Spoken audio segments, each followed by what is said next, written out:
It was bought from me by my husband. There was a charity auction at ScottishPower. He works at ScottishPower, and it was in need of cancer research, and he decided it would make a good 30th birthday present for me. So it was all organised last year. My birthday was in December, and I've been looking forward to it since then.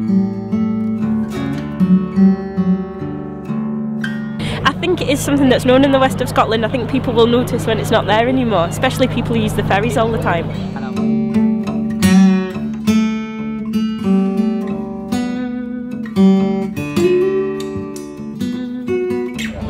They're on their way in to go and do their earthing. That's where you're going to go. Make 2 calls to X1. X1.